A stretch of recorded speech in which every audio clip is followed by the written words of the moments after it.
रखी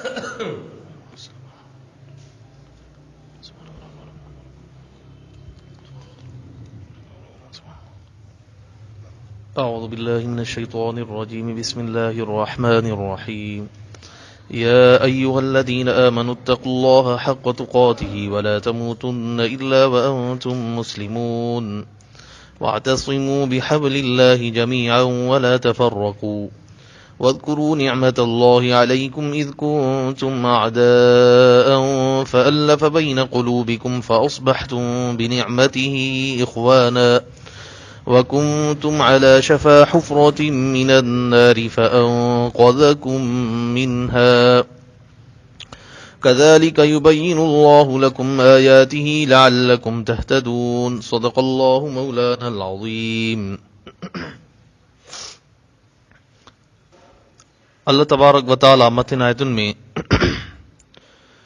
मुसलमाननि खे तंबीह कई हुई त जेकॾहिं ॿिन्हिनि गुरूहनि मां यानी यहूद नसारा जे जेकॾहिं तव्हां अक़ीदे में ताबेदारी कंदव त काफ़िर बणिजी वेंदव ऐं जेकॾहिं अमाल में उनजी ताबेदारी कंदव त अल्लाह तबारक व तआला जो तव्हांजे मथां नाराज़ पोइ थी पवंदो. हाणे अल्लाह तबारक व तआला ईमान वारनि खे वधीक नसीहत थो फरमाए. अल्लाह साईं फरमाए थो त ए मोमिनो अल्लाह खां ईअं डिॼो जीअं खांसि डिॼण जो हक़ आहे ऐं अमी मुस्लमान हुजण खां सवाइ न मरिजो. हिन आयत सगोरीअ में अल्लाह तबारक व तआला उम्मत मुस्लिमा खे पाण खां डिॼण जो हुकुम फरमायो आहे.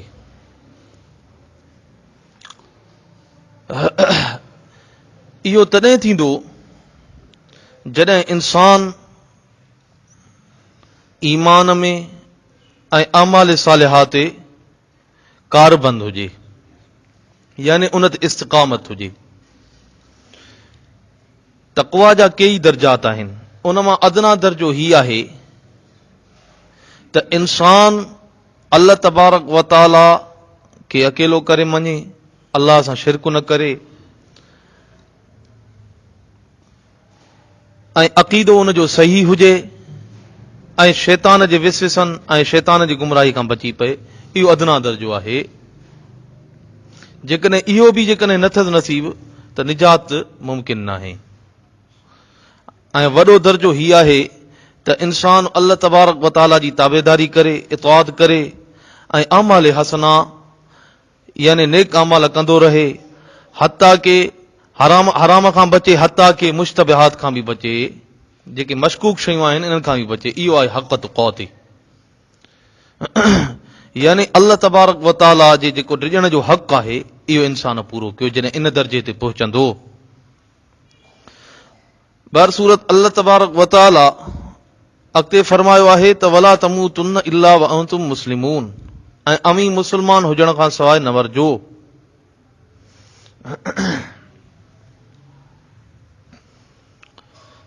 जीअं त तक़वा जे हवाले सां, हक़ तुक़ाती जे हवाले सां हज़रत अब्दुल्लाह बिन मसऊद रज़ियल्लाहु ताला अन्हु खां रिवायत आहे, हक़ तुक़ाती जो तफ़सीर कंदे फरमाइनि था हक़ तुक़ाती जो मक़सद ही आहे त अल्लाह तबारक व तआला जी इताअत कई वञे ऐं अल्लाह तबारक व तआला जी नाफ़रमानी न कई वञे ऐं अल्लाह तबारक व तआला जी नेमतुनि जो शुक्रियो अदा कयो वञे ऐं अल्लाह तबारक व तआला जी नेमतुनि जो नाशुक्री न कजे ऐं अल्लाह तबारक व तआला जो हमेशा ज़िक्र कजे, अल्लाह तबारक व तआला जे ज़िक्र खां गाफ़िल न हुजे. हक़ तुक़ाती जो मतिलब इहो हज़रत अब्दुल्लाह बिन मसूद बयान फरमायो.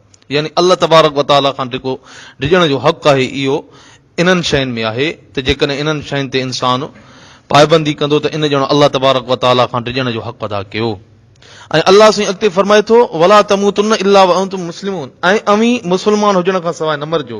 हिते हिकिड़ो सवाल थो पैदा थिए त मौत त हिकु गैर अख़्तियारी फेल आहे. इंसान चवे त मां मरां न मरदो, छाकाणि त इहो गैर अख़्तियारी फेल आहे. जॾहिं अल्लाह तबारक व तआला मौत इंसान जो लिखियो आहे तॾहिं मरदो. हिन में अल्लाह तबारक व तआला फरमायो आहे त ऐं अमी मुस्लमान हुजण खां सवाइ न मरिजो. त मुफ़स्सिरीन हज़रात लिखनि था त इन मां मुराद ही आहे त तव्हां अमाल सालिहा हमेशा कंदा रहो त जीअं तव्हांजो जेकॾहिं ख़ात्मो थिए त तव्हांजो अमाल सालिहा ते थिए, ईमान इस्लाम ते थिए, तव्हांजी पोइ ईअं सम्झो फतेह यकीनी कामरानी यकीनी आहे। इन मां मुराद ही आहे।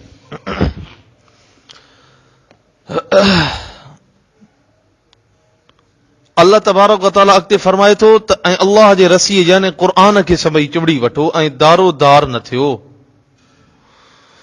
हज़रत अली करम अल्लाहु वजहू हुज़ूर अकरम सल्लल्लाहु अलैहि वसल्लम जिन फरमायो त क़रीब आहे फितनो ॼाण निकितो त हज़रत अली करम अल्लाहु वजहू उन जॻह ते वेठा हा। पाण करीम सल्लल्लाहु अलैहि वसल्लम खां पुछा कयूं साईं इन खां पोइ बचण जो कहिड़ो हल आहे? त हुज़ूर अकरम सल्लल्लाहु अलैहि वसल्लम जिन फरमायो त अल्लाह जो किताब यानी क़ुर मजीद। छो त इन में अॻिलनि उम्मतुनि जा तज़किरा आहिनि ऐं अल्लाह तबारक व तआला जेके अचण वारियूं शयूं उन्हनि जो इतला ॾिनो आहे, मामलात सभु कुझु अल्लाह तबारक व तआला इन क़ुर मजीद में रखी छॾियो आहे। पोइ फरमायूं त ही अल्लाह तबारक व तआला जी रसी आहे मज़बूत, यानी अल्लाह तबारक व तआला जी जेका रसी आहे इन मां मुराद क़ुर आहे। यानी जेको शख़्स अल्लाह तबारक व तआला जे क़ुर खे चिंबड़ी वठंदो त गुमराह कोन थींदो। ऐं अल्लाह साईं फरमाए थो ऐं दारो दार न थियो, यानी तफ़रुक़ो न कयो, यानी पाण में फिरके वारियत न कयो। छो त मुंहिंजा अज़ीज़ दोस्तो हिन वक़्तु जेका फिरके वारियत जनम वठे थी इहो इन जे ई करे आहे त असां हबलिल्लाह अल्लाह तबारक व तआला जे रसीअ खे छॾे ॾिनो आहे, यानी अल्लाह जे क़ुर खे छॾे ॾिनो आहे। तंहिंजे करे फिरके वारियत वधंदी थी वञे। वरना जेकॾहिं समूरा इंसान मुस्लमान अल्लाह तबारक व तआला जी इन रसीअ क़ुर खे चिंबड़ी वठनि त ईअं सम्झो त फिरके वारियत ई ख़तम थी वञे। अल्लाह साईं अॻिते फरमाए थो त ऐं पाण ते अल्लाह जी नेमत खे यादि करियो जो जॾहिं पाण में वेरी हुयो पोइ अव्हां जे दिलनि में मेलाप विधाई, पोइ संदसि फज़ल सां हिक ॿिए जा फिरी ॿाहिरि थियो। हिन में अल्लाह तबारक व तआला ओ साईं ख़िज़र जे इन्हनि ॿिनि क़बीलनि खे ख़िताब कंदे फरमायो आहे त जेॾी महिल तव्हां हुज़ूर अकरम सल्लल्लाहु अलैहि वसल्लम जे मदीना मुनव्वरा में अचण खां अॻु में तव्हां पाण जा हिक ॿिए में दुश्मन हुयो, हिक ॿिए जे क़त्ल जा ऐं पैदर पे हुयो त असां इन जे मतिलबु ओस वारा ख़िज़र जे कढ हुया त ख़िज़र वारा ओस वारनि जी कढ हा त हिक ॿिए जे माण्हुनि खे क़त्ल कयूं, यानी खून जा प्यासी हुयो। अल्लाह जो प्यारो पैगंबर करीम सल्लल्लाहु अलैहि वसल्लम आया त तव्हांखे अल्लाह तबारक व तआला हिदायत ॾिनी ऐं पाण में खीर खंड थी वियो, पाण में ॿाहिरि थी वियो। ऐं अल्लाह साईं अॻिते फरमाए थो त ऐं अमी दोज़ख जे खॾ जे भर ते हुयो पोइ अव्हां खे खां छॾियईं, यानी छॾायाई, यानी अल्लाह तबारक व तआला तव्हांखे ईमान जी दौलत नसीब अता फरमाई। अल्लाह साईं अॻिते फरमाए थो त अहिड़ीअ तरह अल्लाह अव्हां लाइ पंहिंजूं निशानियूं बयानु कंदो आहे त मन अमी हिदायत लहो। दुआ आहे अल्लाह साईं तव्हां असांखे बि हिदायत जे रस्ते ते हलाए, असांखे हिदायत जे रस्ते ते हलाए ऐं हिन दुनिया मां जेकॾहिं असांखे पाण ॾे घुराए त असांजी बि ज़बान ते कलमा तय्यबा हुजे।